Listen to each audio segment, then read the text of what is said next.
Time for me to shave. I ain't been doing shit, so I ain't been shaving. Yeah, I gotta cut that off. Come on in here, folks. Come get the wood. Oh shit, my microphone right here. Let me make sure my voice isolation's on. Alright, cool. Got voice isolation on. Let me put my mic up in here. There we go. The mic in.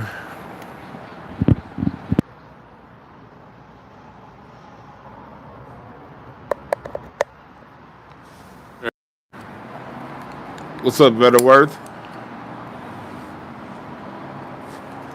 Come on in here, y'all. Come on in the chat room. Hit the like button as you come on in here. Hit the like button as you come in here.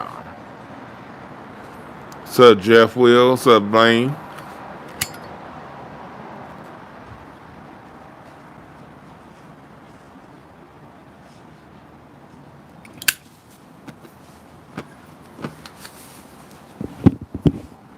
There we go. We all lit up. What's up, everybody? Talking about, we're having a more focused discussion today. And excuse me for not being in my office studio, but I wanted to sit outside and smoke with y'all today. I love sitting outside. And my sideburns are nappy. There we go. We're going to go in talking about dealing with racism from the non-black sector, because one thing we got to change up is oftentimes when we're talking about racism,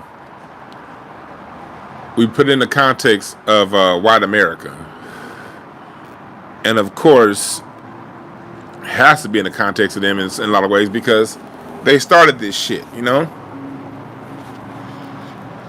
But at some point, we got to really just make it standard. When it comes to dealing with racism, we're dealing with it all day, every day, from everybody non-black, American.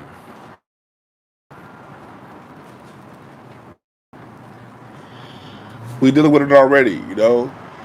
I'm going back to let's talk about a few instances here. And I'm not gonna have any call-ins. YouTube needs like what Instagram has, where people can chime in through the phone app. That's what YouTube needs. That's what YouTube needs. It needs something to where people can beam in on the.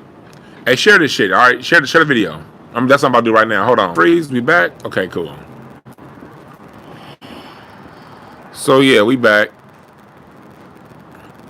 And look at these different. Oh, we got different filters on this bitch. Okay, black and white. All right, glow. When you got that glow, you feel the one. When you got that glow, do the power of elevation. I feel like watching The Last Dragon. I ain't seen The Last Dragon in long enough. Well, anyway, when you got the glow, you need the glow. You need the flow. You need the glow. When you live, I forgot. Nigga, that's the corniest ass rap ever. That Last Dragon rap, man, get that shit out of here. Salute to Willie Hutch though.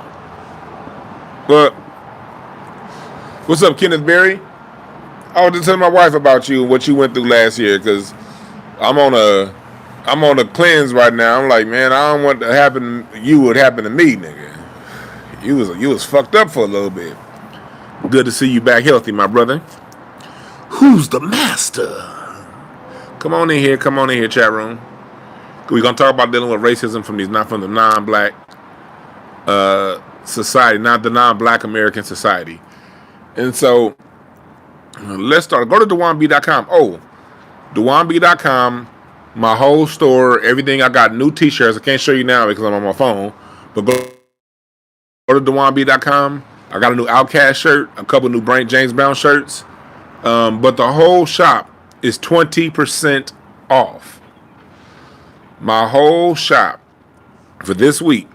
Coupon code music. If you type in the coupon code music, you get 20% off everything in my shop. All right. 20% off. So, he said tether races while tether countries are undeveloped.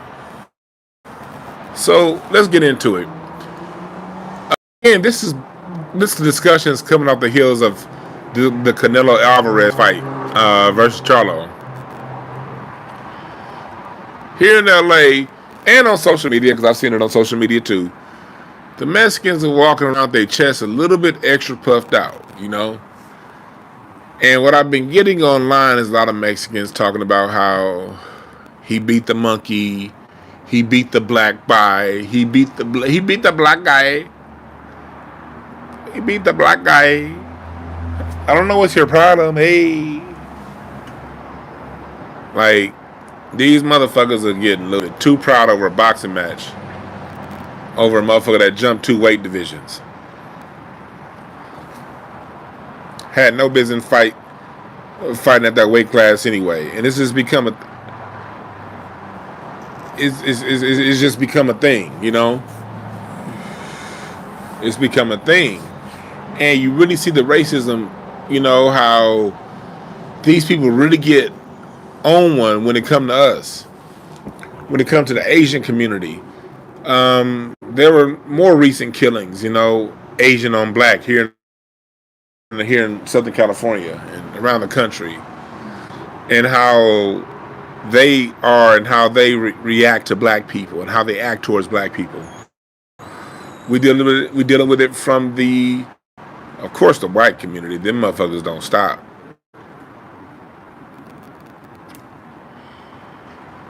We dealing with it from all over. So when we talk about anti-black racism, we can't, we have to really start attacking the black people who do this black and brown shit and people of color. Because it's nothing, you know, they're bringing these people over here to outnumber us for a reason, you know? And it's nothing that you can do flat out when you're outnumbered, you know? Which is why I'm bringing up how we need to treat black folks who talk like this. Because they're outnumbered within our community. Notice this, black person number one, if you notice this. In the last, really since Trump's been in office, black people have been doing a great job of acknowledging our own lineage here as black Americans. And since we've been doing that over the last few years, have you noticed, person number one, if you notice this, if you talk to another black person and they saying black and brown, or you talk to them about how immigrants act towards us, they all be like, yeah. They be like, yeah. It's like, we're not malicious like that. We're not evil like that. So we see a flat blackness generally. We see black is black is black is black. What's been happening is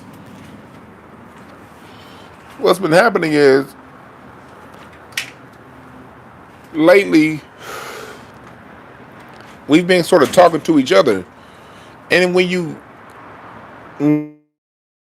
it's like when we reach ourselves, we tend to turn the light bulb on other black people real fast. You notice it doesn't for most. I can't speak for your experience, but from my experience, 9 out of 10 black people that I've talked to about, you know, if you notice, a lot of this degeneracy be from black people that aren't from here. They be like, I noticed that because my grandmama didn't act that way. My mama didn't act that way. We just don't really think like that. Like, we really, you know, we even, like, quiet as kept, the majority of us look at Bloods and Crips like that's some stupid shit. They make it seem as if we all like gangbanging. The majority of black Americans look at gangbanging as dumb shit. Especially gang members who survived into their 30s. Especially them.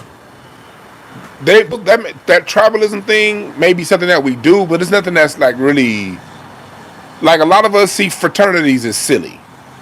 I know me when I went to college, I wasn't about to join no fucking frat. Fuck out of here, nigga. And hell no. You know, the majority of black folks don't do frats. Some do. The majority of black people don't do gangs. Some do. You know, and when we do play these little bullshit games, it's usually very superficial and very service level. And those lines tend to get pushed to the side when there's a bigger goal in mind. For instance, the LA riots.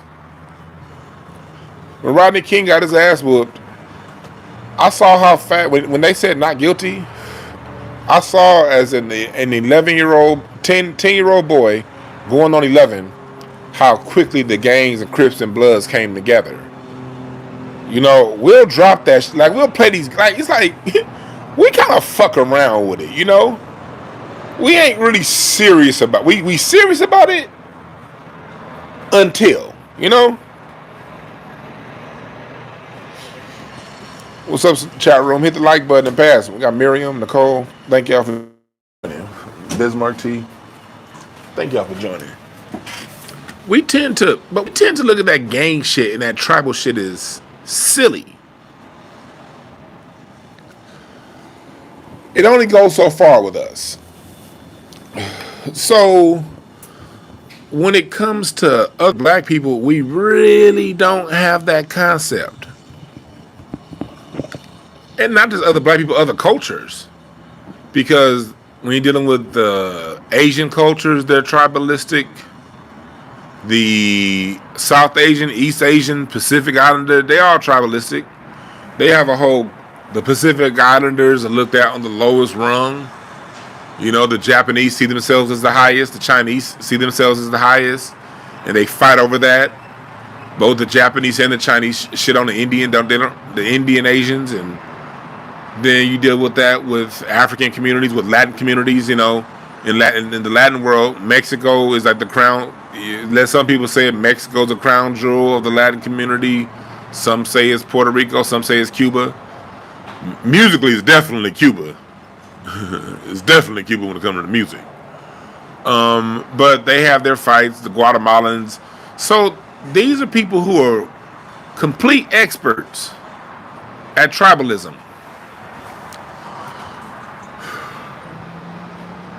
American society is a little bit different.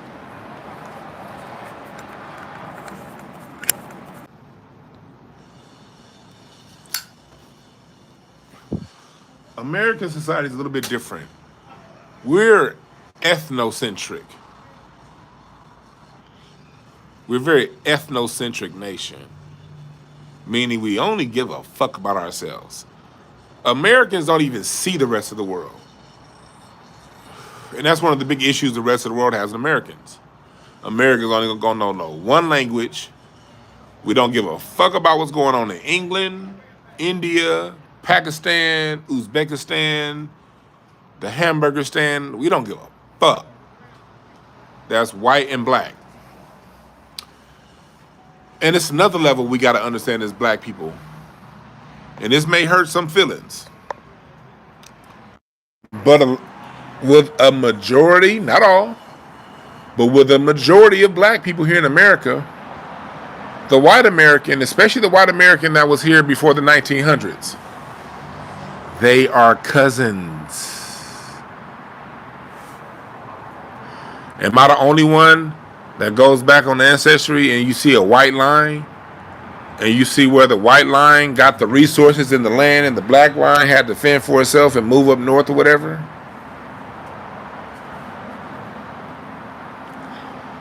That's an uncomfortable truth. Most black Americans have white great-granddaddies or great-great-granddaddies in one of the lines or multiple lines. That's a fact that's one of those scabs that neither black nor white want to talk about. We don't fuck with white folks. White folks don't fuck with us. So we don't generally talk about the family connection and the cultural connection that's here in America. And the reason why there's a cultural connection is because we're the subdominant culture as far as policy and how this, and as far as who runs a society.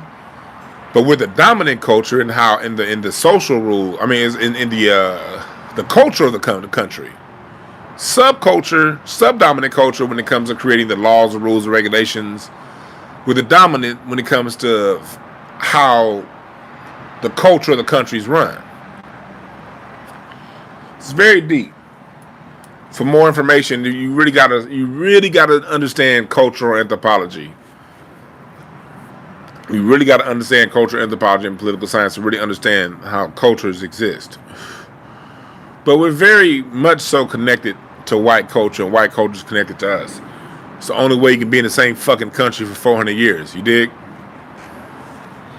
So, when we talk about American culture, there is a lot of American culture that we've adapted from white society. It's the only way. We didn't take none of their music. We didn't take their style, but we did take a lot of their points of views and how we look at things and how we look at the world, our world view. Neither white American nor black American gives a fuck about the rest of the world. That's either true or untrue. Americans in here, let me know if that's true or untrue. The common bond white folks and black folks, what's up, Butter Love? The common bond white folks and black Americans share is we don't give a fuck about nowhere else in the world. We don't want to learn your culture. You out here as Africans saying, you need to learn our culture. We don't give a fuck. We Americans. We got the big dick in the world. We don't care. Well, my culture, go back. We're very much like white folks when it comes to that. We're very, and in some ways it's to our detriment. I'm not here to say that that's a trait that we should, it is what it is. It works in our favor sometimes it works against us. Hell yeah, this cushion strong. But Americans are assholes. And black folks, we got to take the brunt of that. We assholes. We are.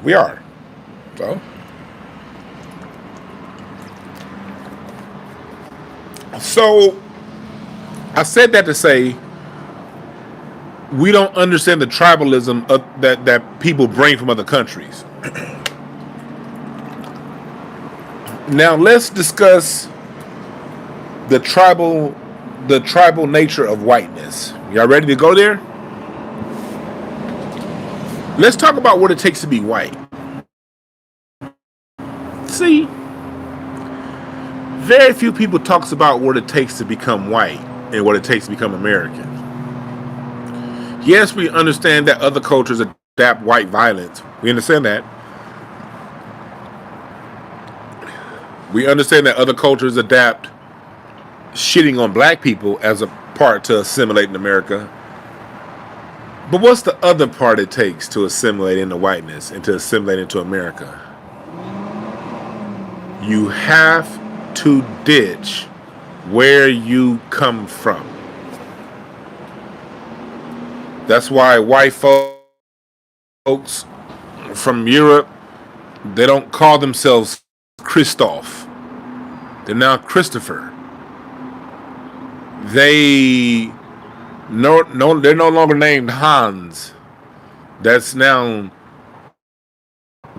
Stanley, or they'll call themselves Mike. They ditch whatever it takes in order for white Americans to assimilate into America. They had to ditch whatever European nationality that they had.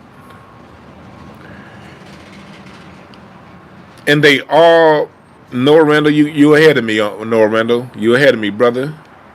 Salute to the intelligent people in the chat room. You have to be, all whiteness understands that white, Anglo-Saxon, Protestant, landowning males. Everybody understands that's big dog in the house. The Italians understand that. The Irish definitely understand that. Everybody understands that within white society. You had Bismarck T. Drumpf. Donald Trump. His name was Drumpf. Yep, Henry instead of Henrik Nicole. Yep. Hey, Santone said Dick from Richard. Hey, quick little side note. Chat room, keep me online. Keep me on thought when I said we're dealing with WASP. But quick little side note from Santone just said Dick from Richard. When I was a kid, I'll never forget. I was probably like 9 or 10 years old. My mom was like, she asked my dad. She was like, Dwayne, Dick from Richard. And my dad said the response he always says, cause white folks nasty, that's why.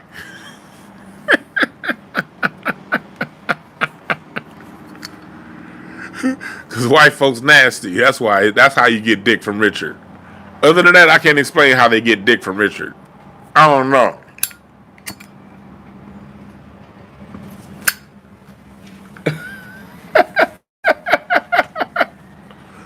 Back to this, what we talking about, WASP. So white society understands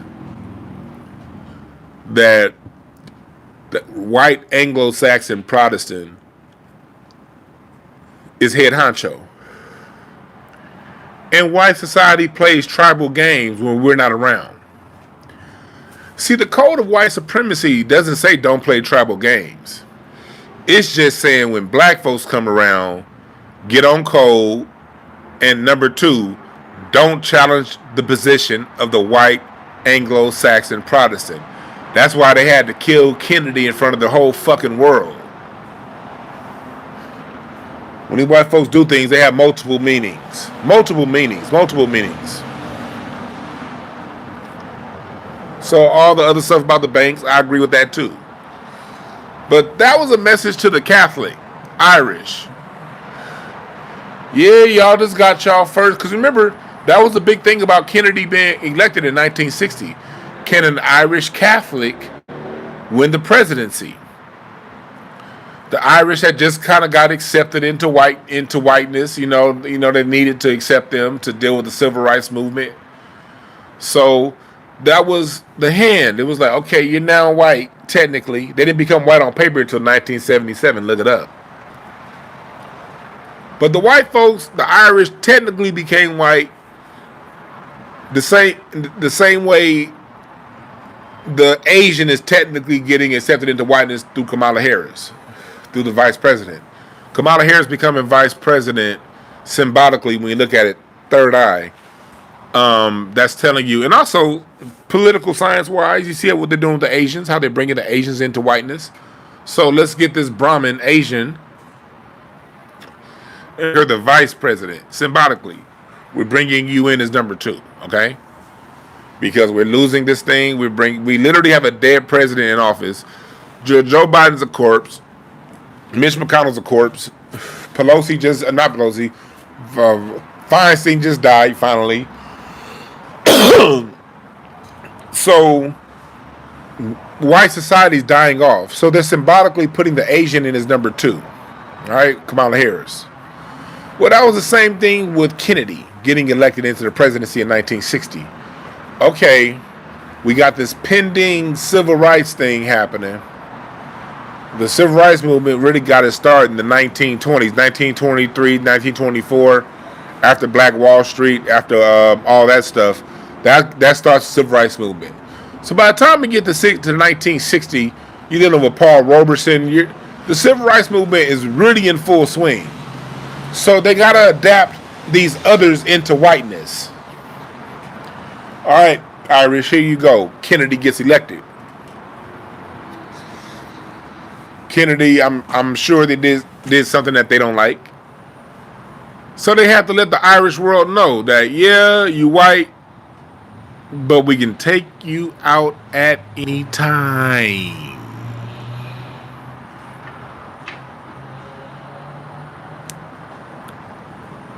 Trump is German. His name was Drumpf.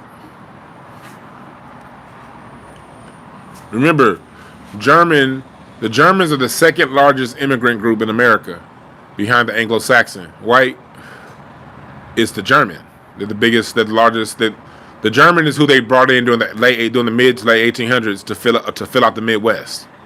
when they went to go fill out the Midwest, those are mostly German people. So we got to understand these are the games that they played. In order to assimilate into whiteness, you got to fall in line. As long as you understand two things: don't challenge the king's position, you're fine, and shit on them niggas. Those three things: don't challenge the king, shit on them niggas, and forget where you come from. We'll allow you to have a Polish hot dog place because we like those, because the people from England, they can't cook for shit. So if you notice, they'll incorporate your food. We'll allow you Italians to bring in delis and lasagna. We'll allow you Germans to bring in strudel or whatever the fuck y'all eat. We will allow you Dutch motherfuckers to bring in Danishes, or you Danishes to bring in where the fuck. We'll allow you York motherfuckers to bring in peppermint patties. But change your name to Johnson. Change your last name to Smith. Yep, we'll take your sauerkraut. And that's when they need these Latinos don't realize. You like our food. You like our food. America likes everybody's food, chump. See, the thing that the Latinos don't realize is this. See, the reason why the Latinos, even though they can identify as white technically, the reason why the white folks are bringing in the Asians over the Latinos, because the Asians are smart enough to change their last name and their first name. Asians don't name their children Sun Yu Wei, motherfucker. They name their children Brian.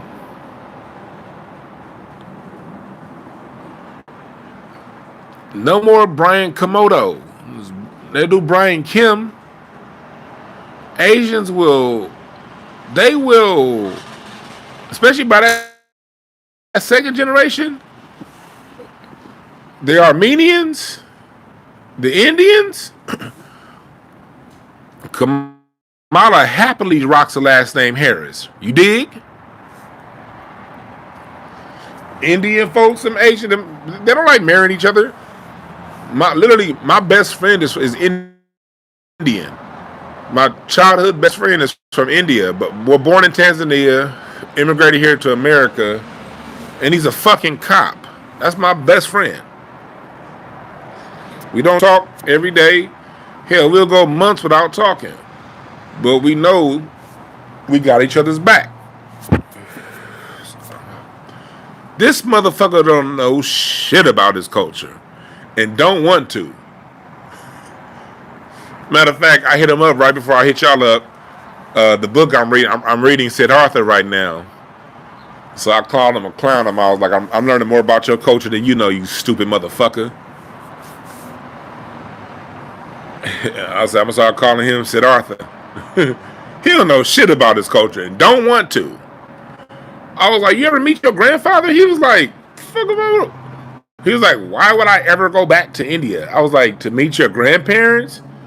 He said, well, if they want to meet me, they can come to America. He's like, my dad's feet that didn't go through all that for me to go back. He's always say that. My boy don't give a fuck about going back to no India, no Tanzania. No, he's good. He's American. Got a French last name, an American first name. He's good. He's good.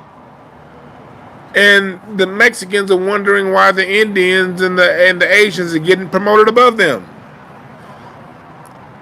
Because they're willing to let that shit go. So my homeboy, he could easily pass for Asian. He could pass for Mexican. He could pass for El Salvadorian. He could pass for Indian. He could pass. He's one of them ambiguous looking motherfuckers. And quiet as kept, he got promoted on past my brother in the sheriff department. One, because he has a degree. But two, yeah. Yeah, like he made a certain rank before my own brother. My brother got up in that motherfucker before he did. The mayor of Gardena used to be Asian. Tanaka, the undersheriff of the sheriff, the one that got put in jail, he was Asian. I'm telling you. But the main reason why my homeboy became a cop, I was like, why would you, like, we was like, you a cop? He was like, man, I am not trying to work on no beat.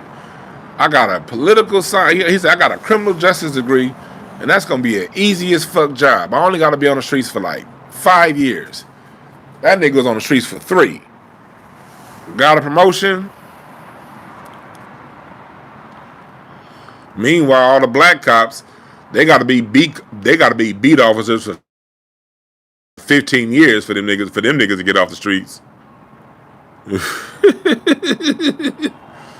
But them Indians, man, they don't give a fuck about their culture. Them Asians don't give a fuck. So they're getting promoted over the Latino. And a major reason why is the Latinos still feel like this is their land, even though it never was their land. This shit was Mexico for what? Look it up. When the Spanish-American War, I mean the war that against Mexico, and I think this was Mexico for like 26 years, California and Texas. This was like this, so no, they was never up here, but they feel like they were. They don't want to change their last names. They want to rock their flags.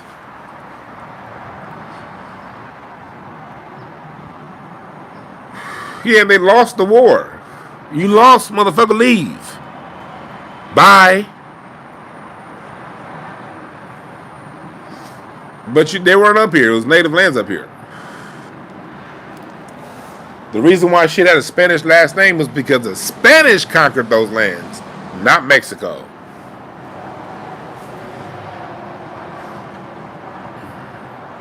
So that's how the tribal games work. I had to lay that foundation down for y'all about how the tribal nature. In America, people that accept being American, they're only going to be tribalistic to an extent. They're definitely going to be tribalistic, but they know to stand down to whiteness. They know to come together against black people. And these are the principles in which they operate by. The Latino, however, they're the only ones who didn't get the memo that you got to change your last name and be all the way white if you want to be down. And that's what Bill Richardson understood, the former governor of New Mexico who just died like what, 2 or 3 weeks ago, about a month ago. Look up, when did Bill Richardson die? He was a former ambassador, and he's also a former governor of New Mexico. He's 100% Latino, but he changed his name to Bill Richardson. And he used to talk openly about that. He was like, well, in America, this is America. Like, yeah, I'm Mexican. I'm proud to be Mexican, but I'm American now. And he Bill Richardson his ass all the way up to be the first Latino governor of New Mexico.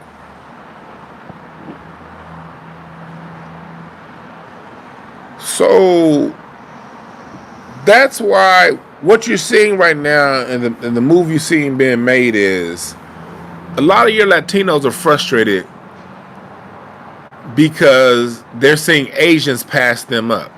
You guys in the Midwest may not be getting this here because a lot of y'all just now getting Mexicans. In LA, we 35, 40 years into getting Mexican, so we on the next phase of this shit. I'm telling the rest of you niggas what's coming. But for those of us here in California, what we're dealing with was the big thing we're dealing with here in California is we're seeing a frustration with the Mexicans because they're bringing Asians over here in droves, my nigga. Fountain Valley, Orange, Irvine, Laguna Beach, Palos Verdes, Arcadia, Monrovia. Asians are coming in droves.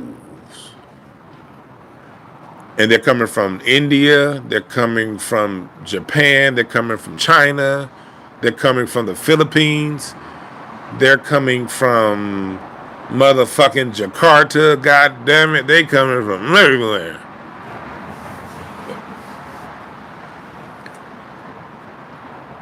And when they get into the workforce positions, they're being put into the positions at the, like, what used to be county jobs. See, the rest of y'all, the rest of the country, the county job is still black for you niggas. County jobs stopped being black here in LA the early 2000s. By the time you get the early 2000s was the last time county jobs were majority black. By the time you get to 2006, 2007, you're starting to see it be 50-50 black and Latino. The last 10 years is 90% Latino, 10% black for the county jobs. In like the DMV, the clerk's office, at the courthouse. When it comes to county jobs, working the city jobs on the streets, the manual labor, that stopped being black in the 90s. The county jobs, as far as like DMV, I mean not DMV, the electric public works, electrical works, that stopped being black in the 90s. That became all Mexican by the 90s. Post office too. Post office, a lot of Asians in the post office. I go to my post office here in Gardena sometime, and it's a couple of Asians there that barely speak English. They be like, hutta. I be like, nigga, Rosecrans, nigga. You listen to Eazy-E, Rosecrans? They be like, Rosecrans, yeah. Like, the fuck? F? Yeah. Like, so you're seeing that a lot now, as far as how the jobs go. You just throw it. Thank you. Appreciate it. Got my book. Oh, no, this is Isha. This is my wife delivery. Man, I thought this was mine. How she get something I didn't? Anyway,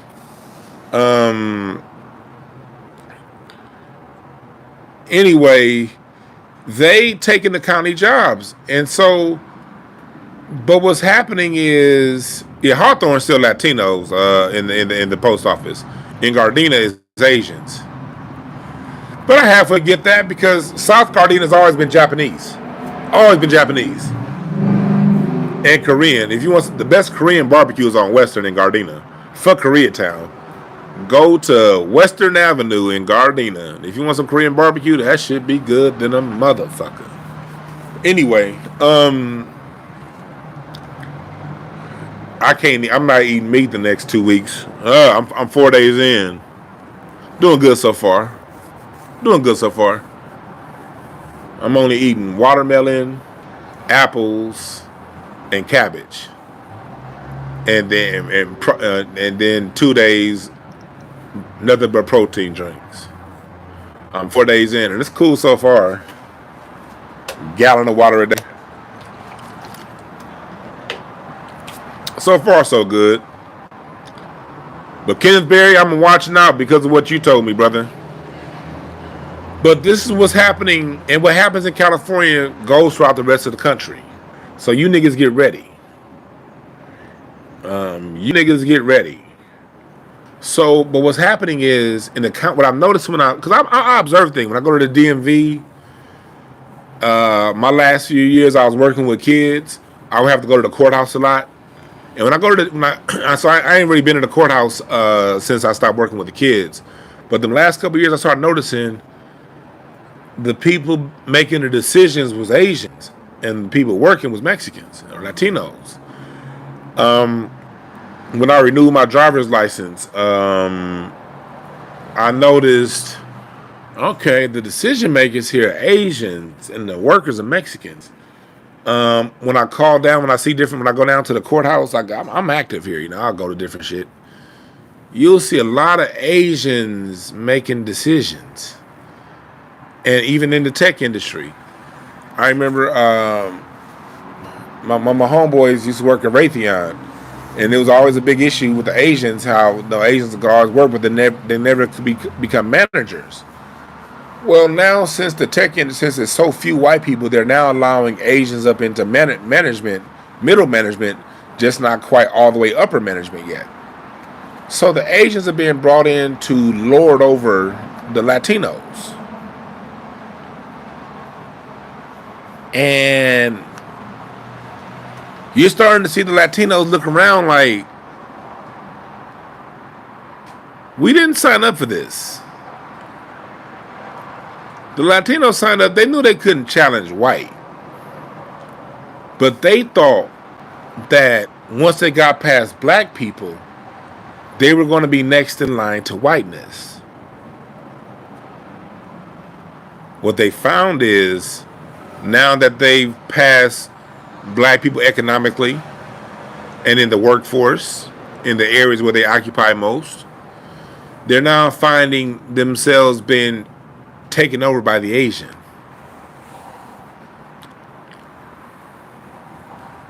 So as black folks, this is a schism we can play on between these groups of people, these factions.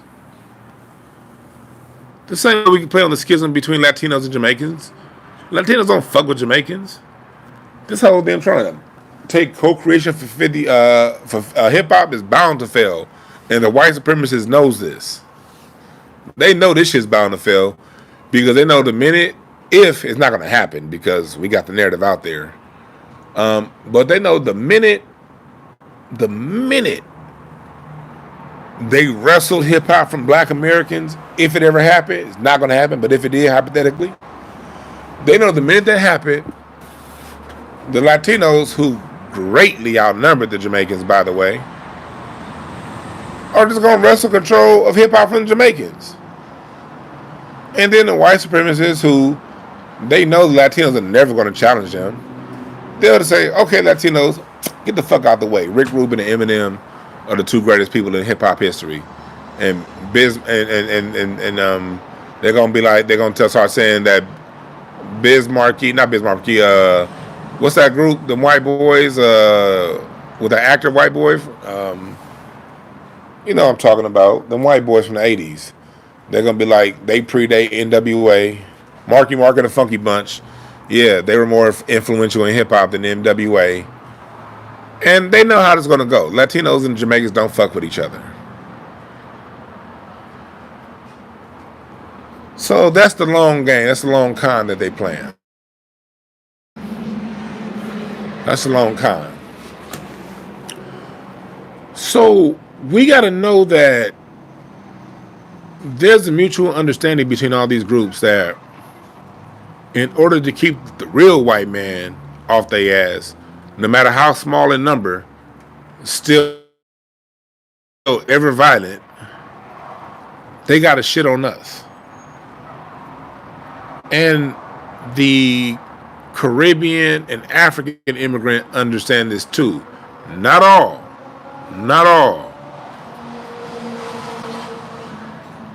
But they know who is who.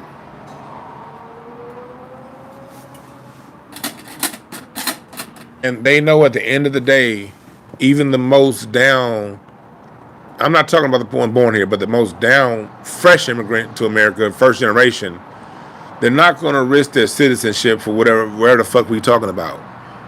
And I'm not mad at them. I'm not saying they should. I'm not here to be like, well, you should. It is what it is. You got to let people be who they are. And if someone's willing to risk their citizenship, count them as the exception, okay? Just count them as the exception. Because there are always exceptions out there. Nothing's a blanket statement about anything.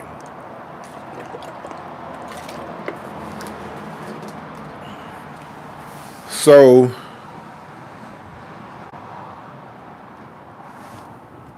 you say, I watch and wonder how are you able to put your energy in so many vessels and remain with an influx of it? What's the secret? It's just my talent. I'm playing my cards out. I'm a king of clubs. I'm born to teach. That's my card, king of clubs. That's what I do.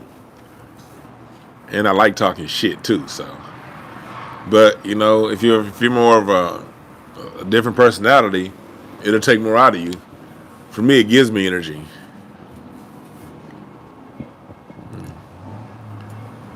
For me, it gives me energy. You know. But so we got to understand this is the dynamic we're navigating through, and you can't. One thing we do as black people, and not just let me tell you that. I made the mistake I hate everyone does. When I say problems with black people, one thing we do as human beings, it's a very human trait to project your personal perceptions onto other people and your cultural point of view onto other groups. See, other groups that come from tribalism, they project that tribalism onto us. That's why it offends them when we call them African booty scratchers. So they're ready. They already ready to dance and fight. We don't even know we fighting. We getting sliced and diced, and we over here like, what the fuck going on? We dying by 1,000 cuts. Because the cuts are so small, we can't feel them. We could be tough. It's just that now, since Trump's been in office, we starting to feel the cuts because we looking up and seeing all the homelessness. And hit the Cash App, $DWannBrown, please. $DWannBrown. And at DwannB.com, my whole shop is on sale. Discount code music, all lowercase. That's the discount code is music. You get 20% off my whole shop, right? But these are people who understand these dynamics. So they cut you while smiling in your face. 1,000 cuts at a time. So a half century into this, we're starting to feel those cuts. They started letting Africans over here and Asians over here in mass in the 60s. Africans over here in mass in the 80s. So a half century later, we're starting to feel those cuts.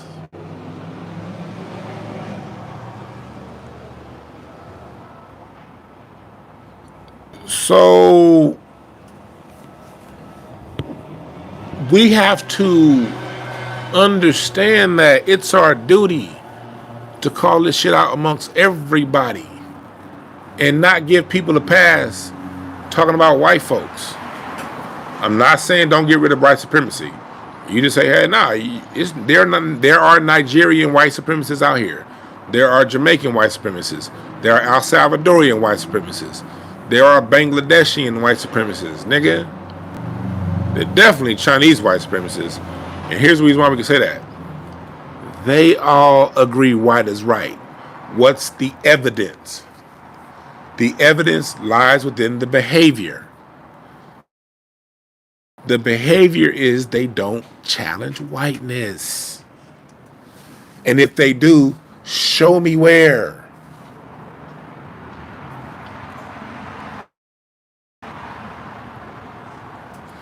Show me, nigga.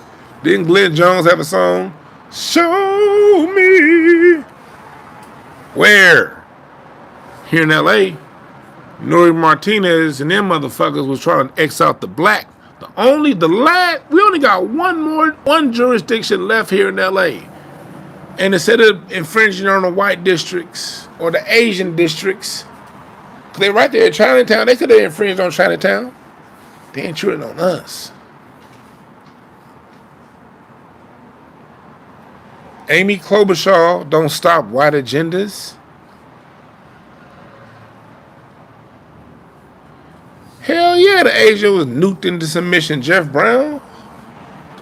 I'm glad you said that. That's what that nuclear bomb was, because World War II was basically over. And the nuclear bomb was a very coward move by the United States on a surface level. But on an actual factual level, what they was doing was they was bombing. That was a mental bomb. Hiroshima, because it's like Japan that basically yielded. And if you're going to do it, at least do it somewhere where it's going to make some impact. You did it for some people that was way out. That had nothing to do with World War II. 2 months after basically Japan was like, okay, we done. Mercy, uncle. But that's not what it was. That was a mental bomb that went off that Hiroshima. And that wasn't just for Japan.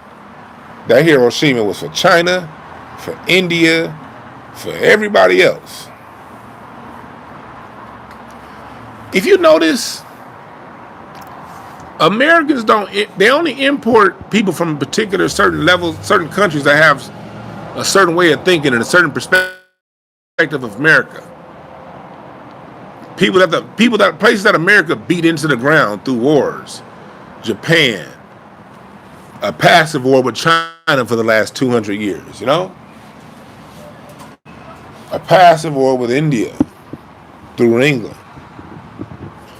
The English and the Anglo-Saxon, they're the same people. The Protestant church. Why do you think the Protestant thing is so big with the white American? Who is the leader of the Protestant church, class? And then I'll get back to what I was going to say about Asia. Get me back to my point about Asia. But class, who is the leader of the Protestant church? Let's see if anybody knows. Who is the leader of the Protestant church?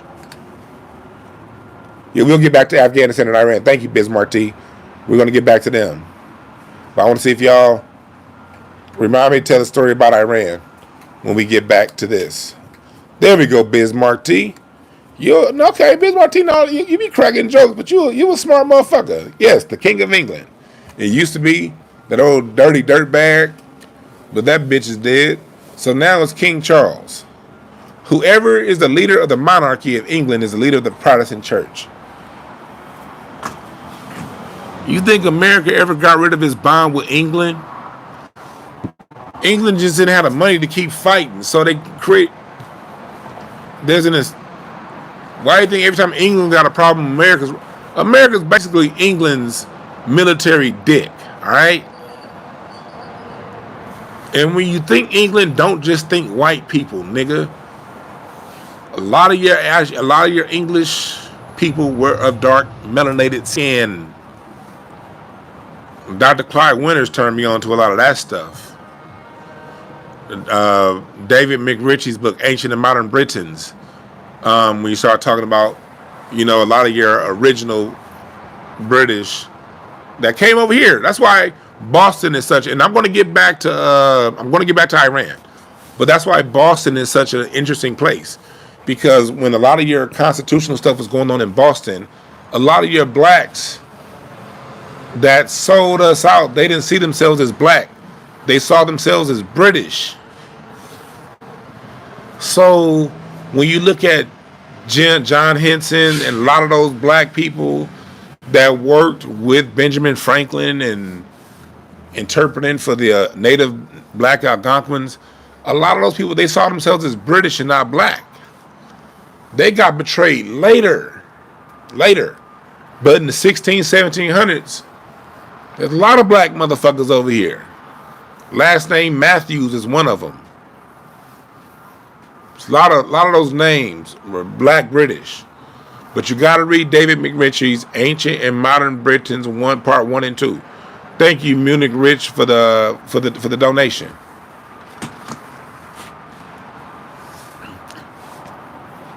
That's what you got to know. You got to know that. No, they didn't. A lot of those black people never got their nigger wake-up call. Their children did. Their grandchildren did. So at Boston is such an interesting history. It's a lot of black folks in that Boston area that were their original class that came over here with the Anglo-Saxons. But anyway, back to what we talking about. He said, got that nigga wake-up call late. Yeah. Another one of my friends, I was having this phone conversation earlier with someone. Another one of my friends is an Iranian. I have a lot of friends from middle school, and all the people I'm talking about, I met them all in middle school. Override Middle School here in LA, Westchester, California. That school was like 93% black. But it was like 3% white, 4% white, and 4% other. Literally, it's like 92% black, 4% white, 4% other. And a couple of the others I got cool with. One of them was my boy, I said that was a police officer. Other one was a friend I had that was an Iranian.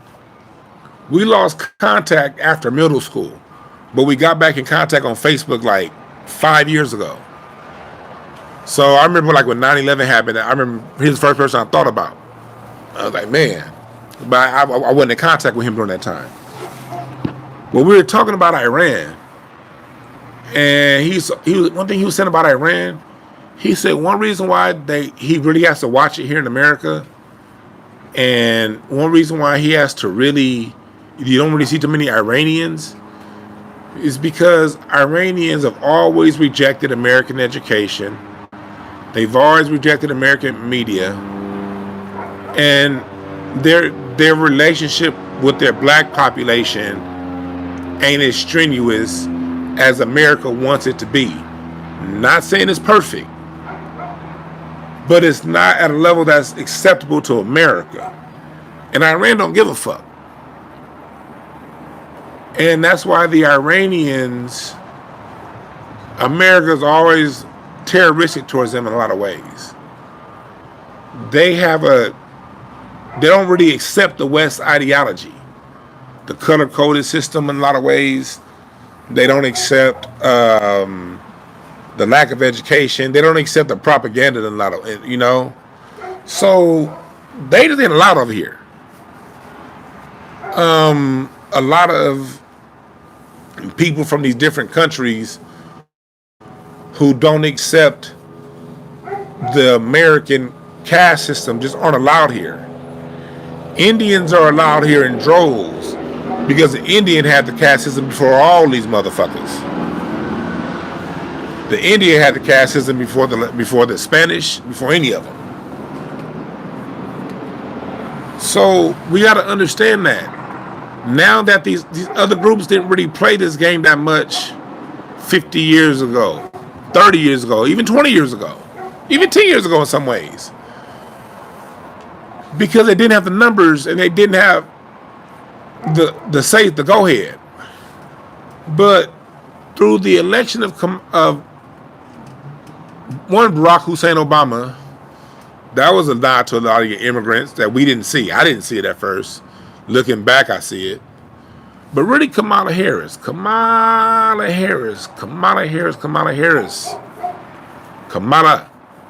That's the nod to the Asian.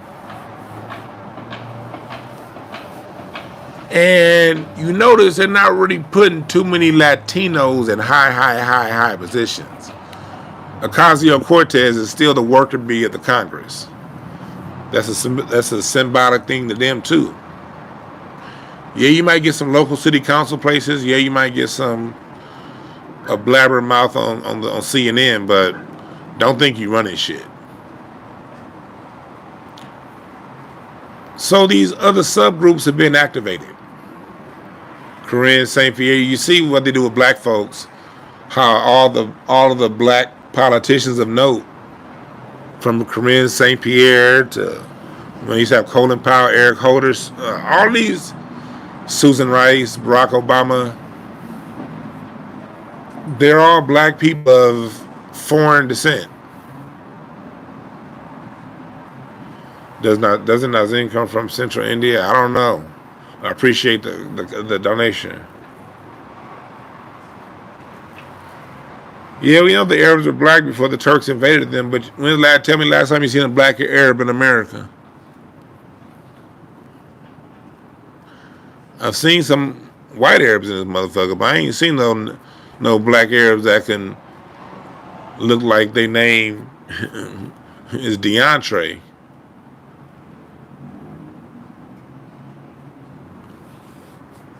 So this is the dynamic that we're dealing with. This nigga said besides Larry. So these people, their orders have been given. They know what it takes to be accepted into whiteness. And unfortunately for us, that means abuse for us. But fortunately for us, that means we'll get our shit together. That's the fortunate part. And I like the fortunate more than the unfortunate. Because I'm not saying these groups of people can't fight, but the best fighters amongst them are still living at home fighting. Some fighters came here, but the majority who came here really ain't up for a fight. They're looking for something that's going to be an easy road if they just fall in line. Well, we're disrupting that easy road. And part of that is being honest about how we communicate with these people, how we talk to these people. And again, it's not about hate at all. I don't hate nobody. But I do got love and respect for myself. And a major part of love and respect for myself is not allowing people to threaten our socioeconomic position.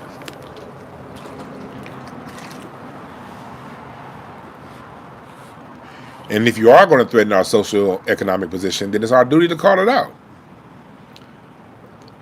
I come from the sports world. I got a call. Hey, they're running zone. 2-3, 2-3. Man, match up, box one. God damn it, when I'm playing sports, I got to call out your play if I want to win, right? And that's what we doing here. You said, what's the name of the book? Ancient and Modern Britons by David McRitchie. There's a part 1 and 2. Very thick book. It gives you names, dates, and locations. Another one will be to subscribe to Dr. Clyde Winter's Patreon. Dr. Clyde Winters on Patreon. He has all kinds of slides. I got like 9 of his books. Yeah. Ancient Moors in Spain by Van Sertima. It's a few of these. There's a lot of these books out there. Look. They're out there. They're out there. They're out there. They're out there. They're out there.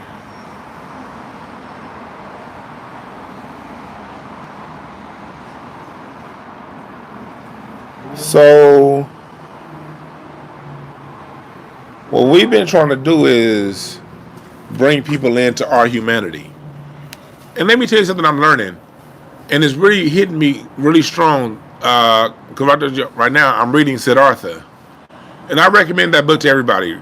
Read Siddhartha. A lot of your ancient, you got to read everybody. I read my black folks, but I read wisdom from the Latin point of view,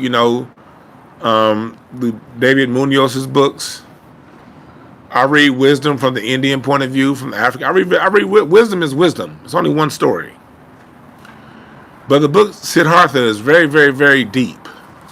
And it's funny too because the harlot, her name is Kamala. The sex worker's name is Kamala. You got these sister girl ski wee people talking about Kamala Harris she black.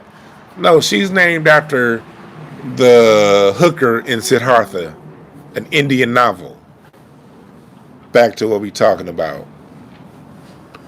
Anyway, in Siddhartha, there's a part in the middle point of the book where Siddhartha is raising his son that he didn't get to raise because he was out on his journey and he didn't get to raise his son. So now he has a son in his life, but his son is already older, So he has his son trying to live his life and trying to adapt, and he's being nice to his son. He's being understanding to his son. And the more understanding and nice he'd be to his son, the more Siddhartha Jr. would get enraged at his father, Siddhartha. And Siddhartha is trying to win his son's understanding over through his humanity, and it's not working. He doesn't understand why. Because Siddhartha's son was raised by his mother, Kamala. And he was raised in a city with Kamala. And had city ways, and had his mother's ways. And his mother was good to him, but Siddhartha Jr.'s ways were city ways. And Siddhartha is now living in the forest, and his ways are forest ways. And Siddhartha is not able to adequately, no matter what he does through his humanity, is not getting his son's attention. What Siddhartha had to learn is you can't humanity your way into understanding with people, even if they're your own children, especially if they're feral children. We as black people, we have an intrinsic understanding that these other groups are our children, and we're trying to humanity their respect when they have city ways. The only thing they respect is the gavel. But because of our humanity, our humanity's been getting in our way of treating these people that way.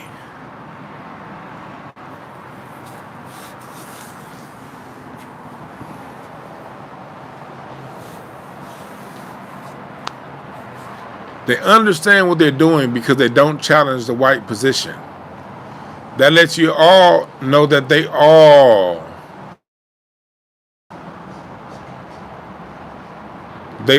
understand what it really is. So we have to call it out. The same way we will in the days we played football. Black men, scream! They're running a wheel route. Remember on Madden, when you could predict the play? I don't know if they can do that on Madden still, but I remember like Madden 2012. You know, you can call it out before the play. You know, you had like 1 second after the snap to call out. Are they running screen? They gonna run a zone? Are they running man? You can audible like that. In order to successfully defend your opponent, you got to know what plays they running. That's the lesson of sports.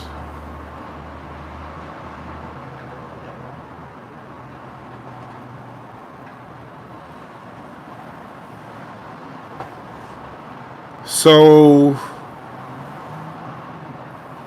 we got to know that. We got to see our opponent and watch the plays that they're running. Some smoke in here. Some water there. Oh shit. God damn. I just got hit with that debit. I'm like, whoa! I didn't know that was coming out my account. Whoa, I just saw that hit. I'm like, whoa! My wine club membership. Woo! I got some wine to pick up, boy. I wasn't ready for that to hit my account. Jesus. I need y'all to donate on the Cash App right now, please, if y'all love me. $, DwannBrown. Just, yeah. Woo!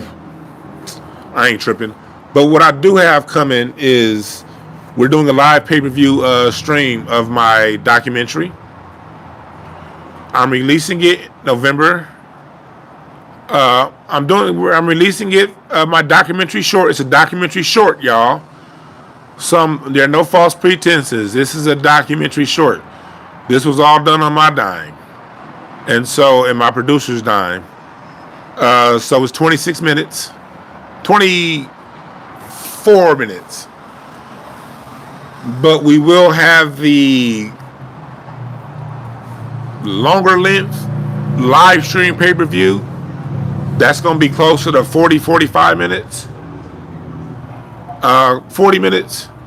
We're going to have that. That's going to be the extended one. That's going to be on the my pay-per-view fundraiser. I'm fundraising because I want to do a full season of this with interviews of artists and the people of the past and the people of the future. But I'm going to need money for that. So I'm definitely doing it. What I decided to do with it is to premiere it as a fundraiser pay-per-view live stream. Only $30. Only $30. Everybody can afford that. Y'all been saying y'all want the documentary? Well, here it come. First week of November. I'm gonna need y'all to share it. We're gonna do it live, and we're gonna do a Q&A with it also. We're going to do a Q&A with it also, so you'll be able to leave suggestions and comments about what you want the season to look like. So that's what I'm asking, you know. No false pretense. You know, I'm definitely going to also have a GoFundMe also. If you want to just donate If you want to donate in addition, a GoFundMe's coming along with it. But I want to give you something for your donation. And what I want to give you for your donation is an extended version of what's going on, and also my question and answer, and also an opportunity for you guys to give me suggestions as to what you want the full season to look like. So that's the exchange. All right. And hit the Cash App, $DwannBrown. Please.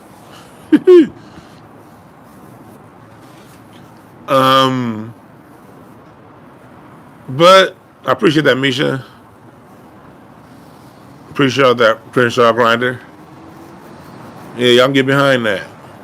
We're gonna make that happen. But that's where we at right now. We got to call out the plays our opponents are running. And right now, one of the main plays is they're all playing the racial social hierarchy game. You got the Asians and the Latinos fighting for positions of whiteness, understanding that we are the common enemy, and understanding that they are not to touch the white Anglo-Saxon Protestant position.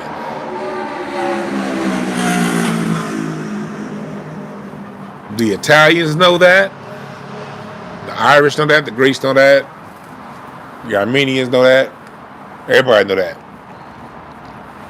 They can shave their nose all they want.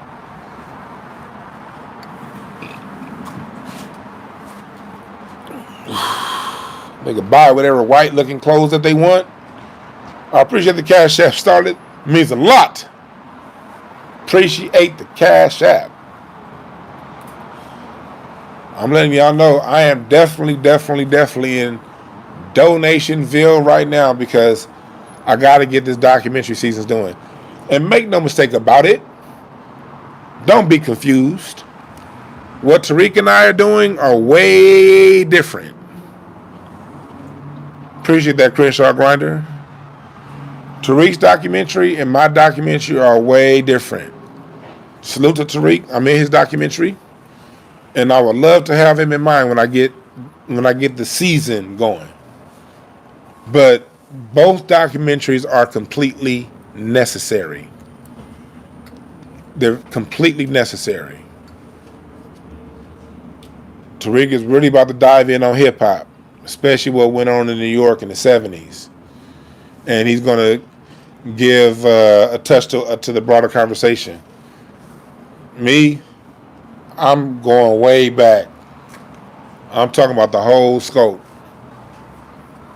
And even in the areas Tariq and I may overlap, I got my own point of view that's completely unique that no other human being could ever encapsulate. So that's why you have to watch too. And the same way Tariq has a point of view that me, nobody else on earth can ever encapsulate. Only that nigga could have done a Hidden Colors. You think about Hidden Colors when that came out, that was some bold shit. I definitely couldn't do no goddamn Hidden Colors. So we have two completely unique perspectives, and both need to be supported. White people don't say NBC or ABC or ABC or Fox. They say all. You know, there's never any. Think about it. White folks are never done making white Cleopatra movies. You ever think about that? They never done giving perspectives on Wyatt Earp. White folks, every 10, 20 years, there's a new movie come out about Wyatt Earp. There's never any one story about how white people created jazz. Ken Burns is never done. There's Ken Burns, but he ain't the only one. There's Michael Moore. There's plenty of white biographers. We got to tell, everybody got to tell the story.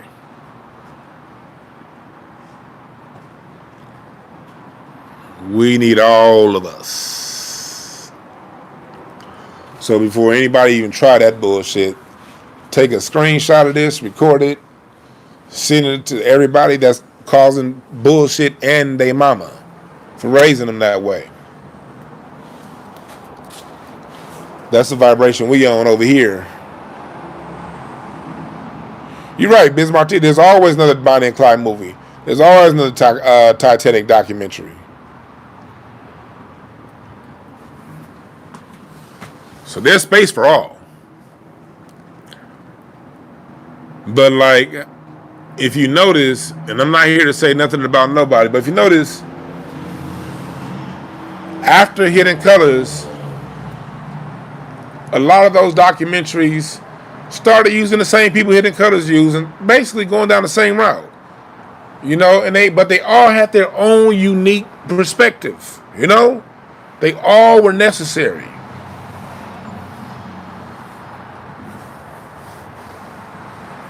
I got a whole different cast of characters I'm interviewing in my shit. With some overlap, because I'm definitely going to have Dr. Randy Short in mind. Definitely going to have him.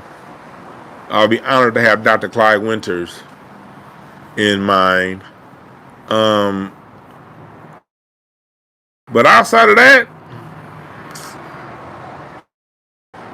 I'm with the musicians here in LA, yo. We got a story to tell. This is coming from a nigga who been playing the drums in church since the age of 13 point of view.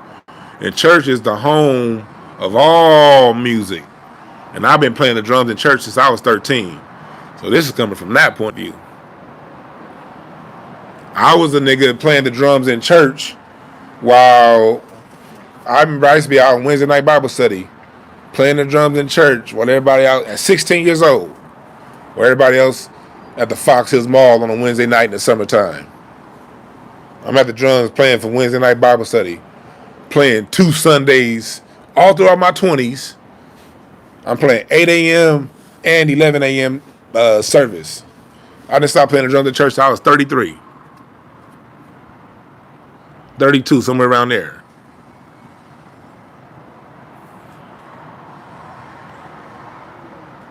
So yeah, this is so I don't want people to so if you ever see somebody with that confusion, tell them to fuck off. Fuck out of here. Gossipy ass, chatty patty ass niggas online.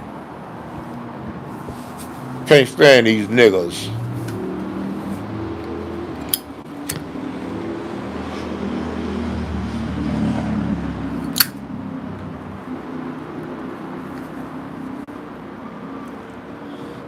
Plus,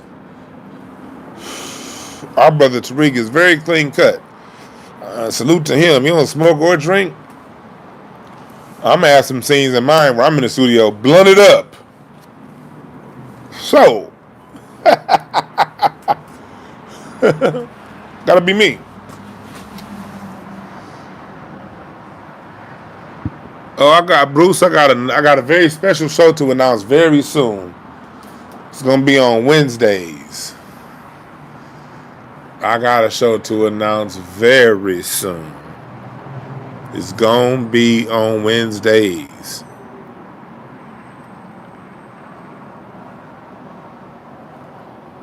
Yeah.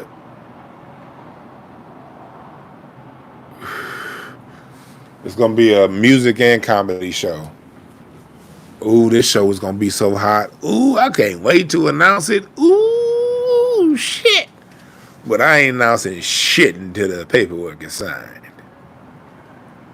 But boy, the beginning of November is gonna be hot. We having my pay-per-view event that y'all gonna all. Please tell me, y'all. Let me know y'all got $30 on this. I'm putting this at a price point that everybody can afford. But it's a fundraiser, you know. I know a lot of people most people sell movies for. Most people sell movies for, $9. I get it. I'm not selling you a movie. I'm not selling you a documentary. This is a short, and this is a short covering what's coming. But I need you guys' help. I need you guys' money to really blow this shit out the water. I need it. I need it. I need it. I need it. I need it. I need it. I need it. So that's what I'm doing. You said about returning the caffeine? Not that I know of. Not unless they got some money. Yeah, make it. If caffeine called me one day with a check, then yeah, I'm gonna return the caffeine. Outside of that, I like doing that show when I have my own show on caffeine. You know, I like doing because caffeine let me play music on my show. You know, I like integrating the music, but I ain't talking dollars. Ain't making sense. You dig?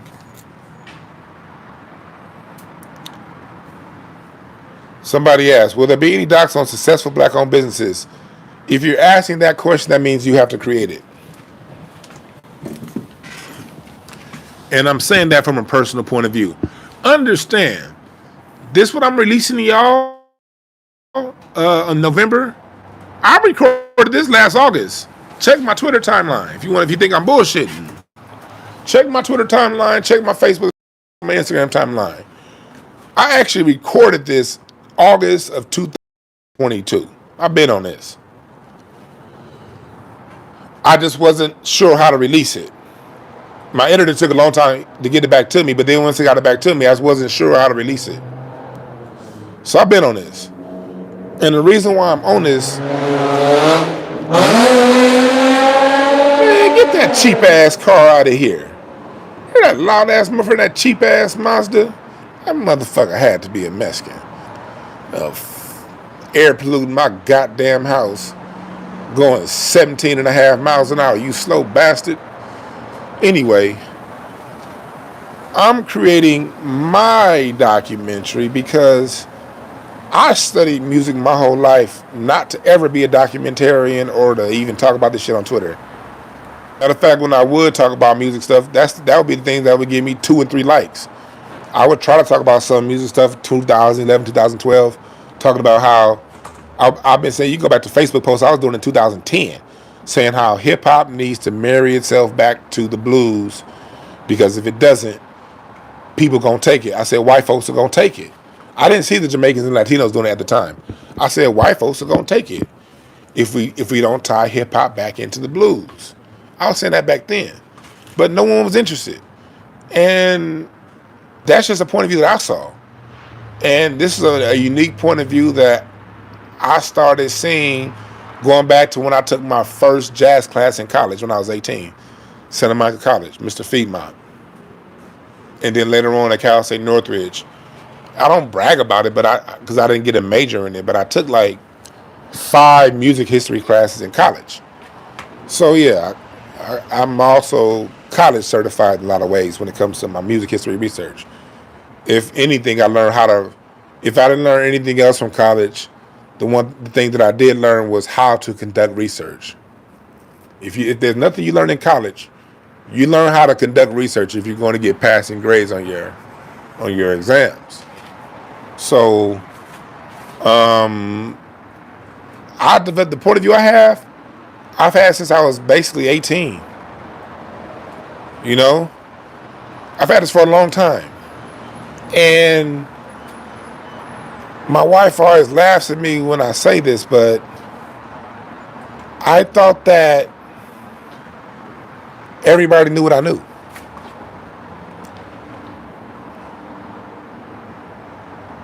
I had no clue that I had a unique perspective on music. I didn't.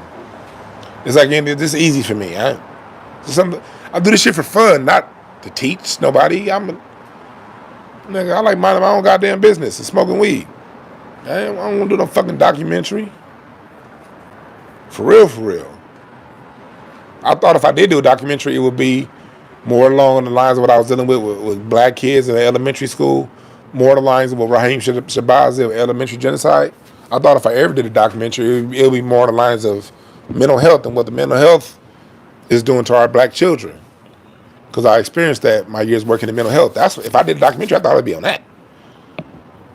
I wasn't doing this shit for and as a matter of fact, I'm not doing this documentary for clout. I ain't doing it for money. I ain't doing it for clicks and likes. I'm doing it because it needs to be done. And when I saw when Fat Joe and Busta Rhymes started running that, I already studied this shit. And so we back. I'm having a connection issue. Somebody get out of here. But I was like, you know what? Let me just go for what I know. I'm already good at teaching. I never thought I'd be teaching music. I really, if you talk to me in 2019, I figure most of what I talk about, most people know. I'm not. What the fuck are you talking about? You know, so I see a need. And the need is connected to my years working with children. And let me say this before I leave. Appreciate that, her going. My years working with kids, one conclusion that I drew was I was able to see a person can have high self-esteem and low group esteem. But there's no way a person can have genuine high group esteem without having and have low self-esteem. High group esteem automatically raises the self-esteem. That's why the group esteem of black people is so targeted in the school. You didn't invent nothing. You didn't create nothing. It took Europeans to create jazz. It took Jamaicans to create hip hop. That's the constant effort meant aside. And one way to uplift the esteem of a people is to know what they've done. So I forgot who that was in the chat room earlier said, do a black business documentary. That's on you to do. Because a black business documentary is needed. But that documentary has to be taught by the person that sees the need. Like anything else in life, the person that sees the need, it's their obligation to fulfill the need. Because everybody don't see what you see. I spent many years in YouTube chat rooms like y'all, listening to people talk about music, frustrated as fuck. Like, no, that's not how it happened. No, it was Count Basie that influenced Frank Sinatra. I'll be watching chat rooms, and they be like, yeah, Basie, yeah, so Frank Sinatra, he made Quincy Jones. Like, no, nigga.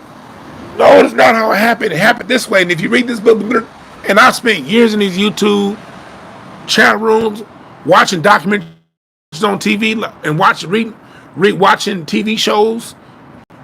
Like, no, not so much documentaries, but watching TV shows and them arguing this. I'm like, no. I spent many years in chat rooms like y'all, frustrated as fuck at what I'm hearing. Until one day I said, well, maybe that frustration is telling me to do something about it. And the minute I committed to doing something about it, the frustration ceased. I now see Fat Joe and Busta Rhymes and all this shit as an opportunity. These people are opportunities. They don't frustrate me no more because you know why? I'm like the spider. I'm weaving my web. Very patiently weaving my web. It's not complete yet. I'm building it. But me knowing that I wake up every day building it ends all frustrations I have and what other people are doing. I'm not worried about knowing what everybody else is doing. You know why? Because every day I wake up, I'm doing my part to fill that gap. And when this web is weaved, it's going to catch all that it needs to catch. And for those who this message isn't for, they're going to fly on by. I've been looking at this right here. I've been looking at this. See right here? I've been looking at this spider. The spider been up here for 2 weeks. I've been watching this motherfucker for 2 weeks. And watching how patiently he weaves his web, or she, and how he sits there and waits. Patiently. You know? Yeah, come on. Yo. All right. Just sit it there. I'll be there in a little bit. Oh, you got it here? Okay. Yeah, it's right here. I'll bring it in. But let me get this box. Here you go.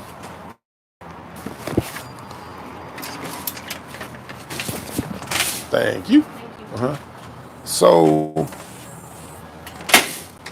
you be patient like the spider.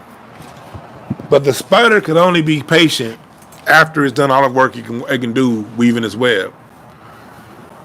I remember I was fucking with that web. I spit on it one time just because I still got that 12-year-old boy in me sometimes, so I was fucking with it. Usually when I see them motherfuckers, I kill it. But for something in my spirit this time said, don't kill it, just watch it. And so I've been spending 2 weeks every day sitting on this porch watching it and enjoying and like really understanding life better watching it work.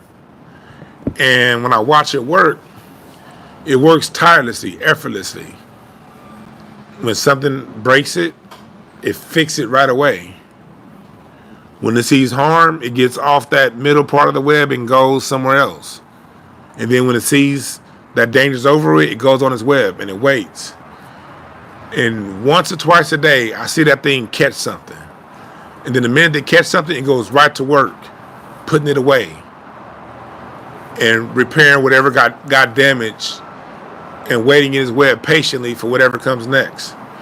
And the way I see that, I see life that way. What's up, Linus Crown? Linus got a webinar tomorrow. Check it out. Put the link in the chat room, Linus. I'm on my phone, so I can't write it in. But we can learn from the spider in that way. You work. You can't be worried about what the next spider's doing, what somebody else doing. You weave your web where you stand, based on your knowledge, based on what you're good at, based on what's comfortable for you. Work tirelessly and wait for it to catch. We can learn everything we need to know through nature, for real. So me doing my documentary is me doing what's comfortable to me. Doing something that I'm doing for love, man. I love this shit. I love music.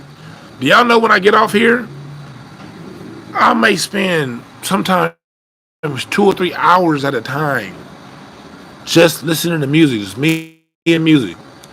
On this porch, smoking in a blunt. Me and music. I got a love fest of music. Sometimes I spend 5 or 6 hours just listening to this. Let everything go and just fall into the music, man. And when I'm in that, I hear things. I feel things in my heart and my spirit. And through that, I can interpret that back to you guys through my point of view. And that's where I come from musically. So that's where I'm going with it.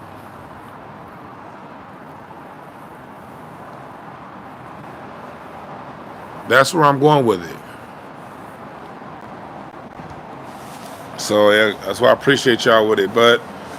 And the reason why I'm going with it that way is because there's a need out there for us to understand how dope we are. And we're dope in so many facets. No person can handle it all. Like, if you're out there and you think we need a documentary on black businesses, that means we need you to do it. I'm telling you right now, after I do this season, man, I'm doing seasons on. I'm hitting music from so many different angles. I'm doing multiple seasons. I'm hitting music from so many angles, y'all. So many angles.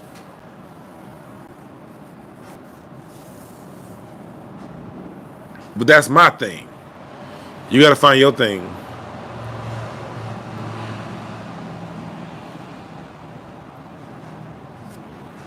You gotta find your thing. And everybody's thing matters. Lioness Crown, she got her own thing. She helps build people from within.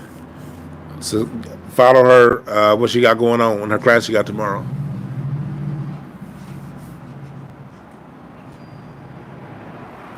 But I'm about to get up out of here because my phone getting ready to die. And I gotta charge this bitch. And I got a goddamn EB46. This cleanse, I'm on this cleanse for 2 weeks. No, 10 days. I'm doing this shit for 10 days.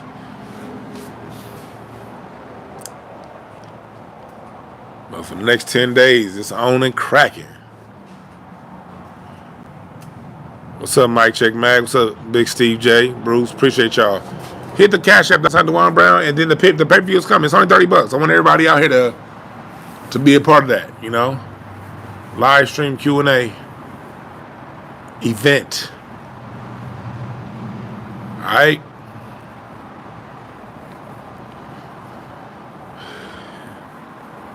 Know who we playing against. Call out the plays. And everybody playing it. If you're playing football, we got to know the difference is if it's a blitz. Or whether a corner blitz, safety blitz, linebacker blitz, what is it? You got to call it out. So, we're talking about racism, it's not just white no more. We got to say it's coming from that community. It's coming from that community. And it's coming from that community that looks like and it's coming from this nigga that Mike. This nigga that got our same uniform on. He one of them too. Let's trade that nigga. If you're going to be into sports, understand what sports is really teaching you. All right? There are no perfect messengers, only perfect messages for those willing to pick up the game. I'm out.